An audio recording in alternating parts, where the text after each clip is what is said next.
बिस्मिल्लाहिर्रहमानिर्रहीम। अस्सलाम वालेकुम नाज़रीन, आज की बातचीत में हमने तलाक़ और हलाला का एक नाज़ुक मौजू चुना है, जिसमें सबसे पहले तलाक़ के मतलब कुछ अहादीस और फिर हलाला के मतलब अहादीस और फिर ऐसा तरीका कि जिससे तलाक़ करने के बाद, तलाक़ देने के बाद भी हलाला की ज़रूरत नहीं पड़ सकती और वैसे भी आप निकाह कर सकते हैं।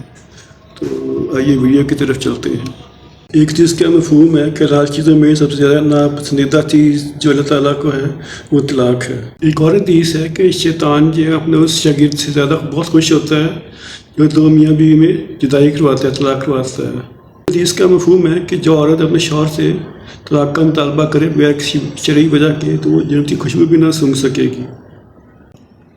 करने वाले में एक हदीस है, करने वाले और करवाने पर अल्लाह ताला लानत भेजी है। तो ये बहुत जो है वो बेगैरती की बात है, एक दिन इसे मलून भी कहा गया है।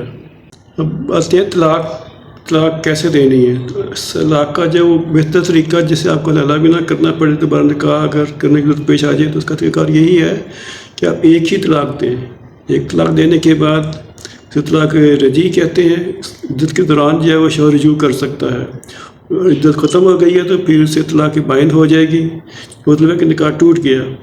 लेकिन अगर आप दोनों चाहें, मियाँ दोबारा साहब चाहें तो दोबारा निकाह कर सकते हैं। हलाला की ज़रूरत नहीं है कि एक तलाक़ ही हुई है। एक या दो तलाक़ के बाद जो है दोबारा निकाह हो सकता है, इद्दत के बाद निकाह हो सकता है, इद्दत के अंदर जो है वो रुजू हो सकता है। लेकिन अगर 3 तलाक़ दे दी तो फिर मामला ख़त्म हो जाएगा, फिर तलाक़ मुग़ल्ज़ा हो जाएगी और फिर जो है वो रुजू नहीं हो सकेगा, ना दोबारा निकाह हो सकता है बगैर हलाला के। हलाला के बारे में हदीस आपको पहले बताई जा चुकी है। तलाक़ जो है सिर्फ एक ही दे, एक शरई तौर पर भी ठीक है और कानूनी तौर पर लीगली भी ठीक है। इसके बाद आप दोनों मियाँ बीवी इद्दत के बाद जो है वो दोबारा निकाह कहीं भी कर सकती हैं और आपस में भी कर सकते हैं अगर वो दोबारा करना चाहें।